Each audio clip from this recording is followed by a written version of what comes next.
What is going on, everyone? Trust the Buzz here. If you're new to the channel, I make Charlotte Hornets content. So if that interests you, make sure you go ahead and hit that subscribe button down below. As you can tell by the thumbnail and title, we are going to be talking about the Hornets Pelicans game. I'm really just going to talk about the fourth quarter. I think nothing else matters when you lose a game like this. And we're not necessarily going to go player by player like I usually do. I know y'all like that, but I might. We'll see. I do have a lot of things to say about just about all these players, but still, let's just go ahead and get into it. So the Hornets lost 116-112 against the New Orleans Pelicans. I think at one point it was like 112-110 with a minute left or something like that. And the Hornets just completely gave this game away. As a team, as in the players on the court, and for Charles Lee. Charles Lee, I think, had abysmal substitutions. I think he let Miles Bridges sit too long. And I'm not even specifically saying Miles. I think just in so far this season, he has let, usually it's LaMelo, but LaMelo's out. He has let the best player, according to who's available to the team, he has let the best player sit way too long and allow either teams to pull away or teams to catch up. And in this case, it was for a team to catch up.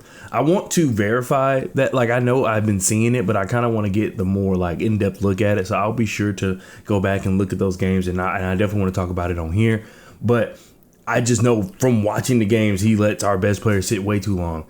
And I think that's exactly what happened with Miles. Why does Khan have 10 minutes and Miles has 7? I understand, this is the thing. They were talking about, even Khan himself said, we look to play in these moments. That shows how far along we are in our development. It shows that, how much the coaching staff believes in us, but we're going to make those mistakes. We need to learn from them. Khan said nothing wrong, but my point is, why is at the end of the day, Miles and Khan would be on the floor together, especially in a game like this. But my point is, if Khan's on the floor, Miles should be on the floor. Because if Khan's on the floor, we're trying to win. And he's a rookie. Let Miles in some way negate that. I have huge issues with Miles Bridges' decision making. He does things that I feel as though he's just better than that.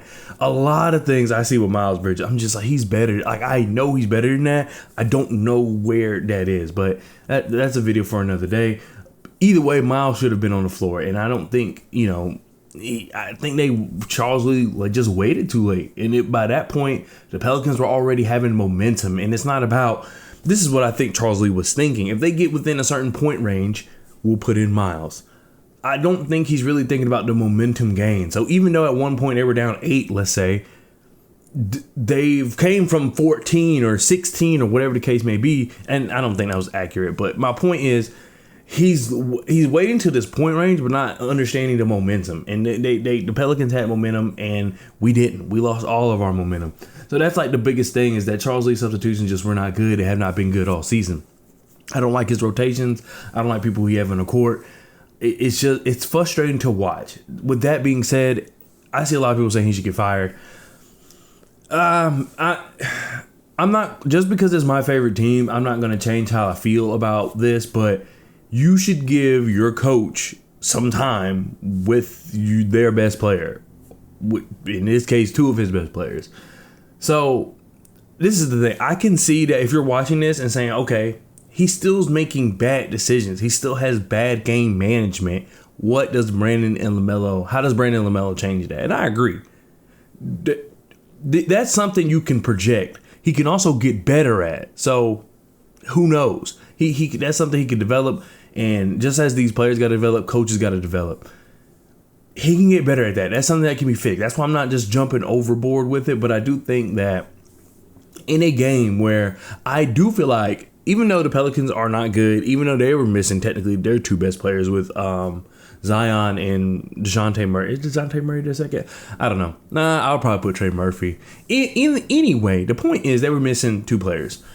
And just to get your guys to even get up for the fight, I think it's a fantastic job. Whether we have our 2 players, they have it doesn't matter. The team walking into this game knowing they don't have 2 of their best players. And yet, I think they played a good game up until this point. So it's just, that is frustrating to watch him kind of do the hard part to me, which is getting guys to just buy in when, we're on the road. We're missing our 2 best players. It's early in the season, so on and so forth. he did that part. And then he just got to this point and just threw it all away. And that's just the frustrating part. Like I said, if you look at like how he handles games, sometimes people never change. Like I'm a Baltimore Ravens fan. John Harbaugh still hasn't learned to manage games properly. I mean, as we could tell. So I could see that. At the same time, Charles Lee has shown me enough to know I can at least trust him to try to make a decision and try to improve what I think he's lacking in, or where I think he's lacking in. So that's why I'm just not ready to be like fire him when he rarely has his best players. And we can say the same thing about Steve Clifford to some extent about the best player part. He rarely has his best player. He's out here trying to do the best. And we've seen him coach up a team to where we're missing everybody. We have nothing to win for. We have nothing to play for. Guys show up and win. So he's good at getting that motivational part. But I feel like there's technicalities in the game that he's just missing. And another one of those is with Trey Mann. Trey Mann, as you can see, he was 3 for 4 from the field. I think the one missed shot he had was a deep 3. Not bad. Better than what Trey Mann's been doing offensively for the most part. Issue is, and it's not even the 3 turnovers, it's just one specific turnover I'm looking at. And it's not even his, anyway, we'll talk about that. But Trey Mann, towards the end of the game, just became like a dribble merchant. He just kept dribbling, and not really doing anything with the ball. And I've seen him kind of go into that a lot this season. In years past, I felt like he was too passive, which is fine. I mean, he was efficient. He was still making like good plays. It wasn't like he was passing for the sake of passing. He wasn't passing because he was scared. But now it does feel like he's passing because he's scared. It does feel like he's just reverted into this, I gotta play this version of ball that everybody think I play, which is crazy because like even in college at Florida, Trey Mann did a little bit of everything. Of course, he was a scorer, but he did a little bit of everything. Very similar to what we saw from him last year. Very similar from what we saw from him after the trade deadline when we traded for him. But this season, it seems as though he's just a little more timid and he does a little more ISOing. And maybe that's what he was asked to do. Who knows? Which that'll be another problem because I do think with Colin Sexton, you don't really necessarily need Trey Mann to be, even though I see Colin Sexton as more the ISOer, not the ISOer to score, but Colin Sexton to me is like ISO get to the basket type of guy. Trey Mann is the more slow down the game ISO. Like I do feel like he's better for that, but I don't know. I don't know if that maybe that, but it doesn't. If it doesn't work for him, then we move on to something else. And it's still early in the season, but I think that we had Trey Mann in there way too long, and he played a little timid at the later parts in the game of just trying not to lose the game instead of let's go ahead and win the game. And to be completely honest, it makes sense for where we're at as a team because right now in these situations, you're not expected to win every game, but you're expected to win these tough games. Are we prepared to do that? I still say yes, but this just was not a good example of that. This is where a young team like the Hornets trying to figure out how to win. These are games you need to win, but these are games that like every team, you look at the Thunder, you look at, I can even say the Bulls, because the way the Bulls are playing now.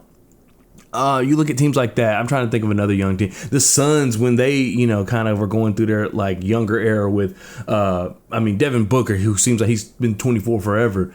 You got Devin Booker, Cam Johnson, and Mikal Bridges, like in that era. When you're trying to learn how to win, you're just going to make bad decisions and you're going to try to play not to lose, especially in a close game like that. You're not really understanding what it takes to just go out and just finish your opponent. You're too busy trying to, we can't lose this. We can't lose this. Every win is precious. And that's the kind of part where we're at in the season where these guys don't know where their next win is coming from. So they have to, they overreact to being in these close games just by trying not to lose. And I think we saw a little bit of that even with when we played the 76ers. But the biggest thing I want to say, and just through all of this, I'll just say some quick things. Con, you got to hit that shot. I believe it was in the corner. I can't remember if that would put us up or tie the, I can't remember, but it was a shot he should have hit. Like it's a shot I've seen him hit. It's a shot he's hit this game rather. He just missed it. And I mean, it is what it is. He's a rookie. I'm not mad. It's just at the end of the day, you got to hit that shot. Miles Bridges. I feel like you still settling too much.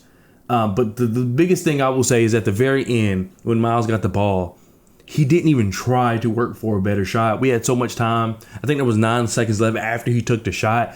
Maybe the thing was get a shot up real quick, then foul. But even then, if that was a coaching decision, I don't like that decision. Miles, I can't say he's good because, of course, I'm going to remember all the times he hit the shot and not think about all the times he's missed the shot. But I do like Miles in those clutch situations. Like, we got to think about when he came back. I think he hit like 2 game winners in a week. And Miles he hit some big shots. I'm not going to sit here and pretend he doesn't. So I have no problem with him having the ball in his hand. I have a problem with him kind of like dribbling to the corner, having all those people on him, and then kind of just tucking up the shot when there was plenty of time. And as I say all the time on this channel, Miles is a good passer. So even I would have just rather him take that second and see who's open or just swing the ball a little bit. Like, Miles is an efficient passer. I like the way he passes. He does make good reads sometimes. And the skill, like I said, the skill is there. So I just would have liked for that to maybe a little more processing to happen on that end instead of walking down chucking the shot. Now, once again, I don't know if they told him, we put a shot up if we miss foul. I don't know. But based on what I saw and what I know, that was just a bad shot by Miles. Kyle Brenner, what we saw at the end where Sion James should have passed it to like away from the defender, that is some rookie stuff. Like, it's frustrating, but that's rookie stuff. I get it. Like, I'm not mad at it. You shouldn't have been in that situation anyway. I'm really not mad at it. I hate it. Like, it sucks, but I'm not really mad at it. And so to finish out the video, I do want to just talk about Tre Mann really quick. So this specific, and hopefully YouTube doesn't, we've done this before, but let's see what YouTube got going on. But this specific play right here, Tre Mann has the ball. Where there's a minute left, we're at 112, 110. We done dribbled the clock down to 14 seconds. You got Miles in the corner. Sion comes over here, gets in this corner. Khan sits like at the free throw, and then I think Kalk just stays there the whole time. Basically, what they're trying to do is that get Tre Mann get to the basket. Khan, hopefully, I believe Trey Murphy right here will go down with Tre Mann and Jose Alvarado, and then maybe you can if the shot's not there, you can kick it back to Khan. So they try to go through this. As you see, dribble, and he was doing that a lot. Now, granted, this is like 3 seconds worth, so it's not seeming, it's not that impactful. But he was, in general, watching the game, he was just doing this so much, but not really creating any space. So he gets down the floor. You see Trey Murphy kind of go up a little bit, so therefore you think that Tre Mann will have the lane, but then he does this, and look how far he is from the basket. And earlier in this quarter, I think at like the 10-minute mark, the same thing happened, but I think it was Jordan Hawkins on him where he had a push off, and there's the foul, and he tries to get in his spot, but and I didn't mean to back out, but. Yeah, then he tries to shoot it from there. So the thing is, if you didn't push off, you wouldn't have had that space. So to me, he honestly would have been stuck.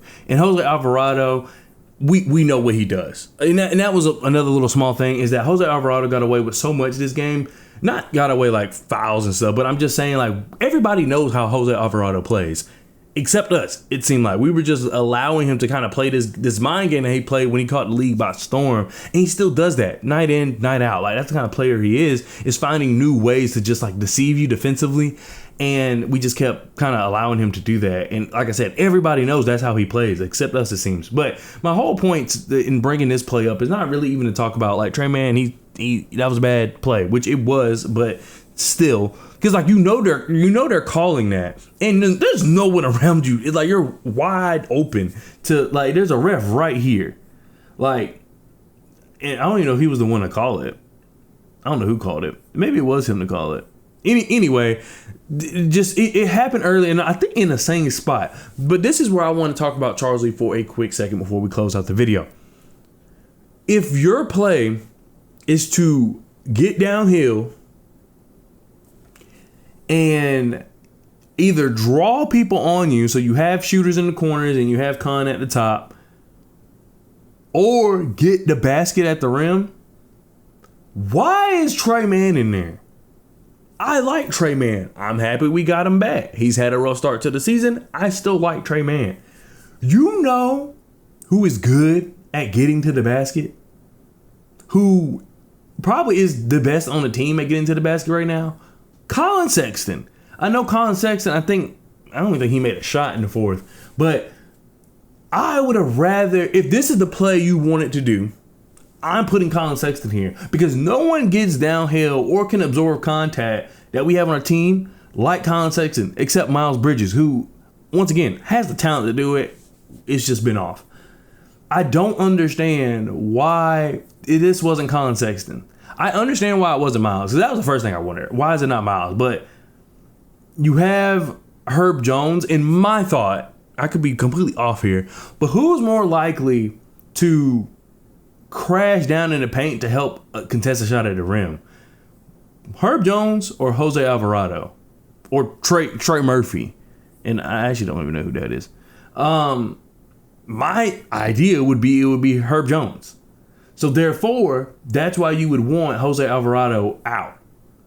Because if you're trying to drive with Miles and Herb Jones on him, who's an excellent defender, Jose Alvarado unless he's like tries to get a sneaky steal, which is possible, he's not really going to try to crash.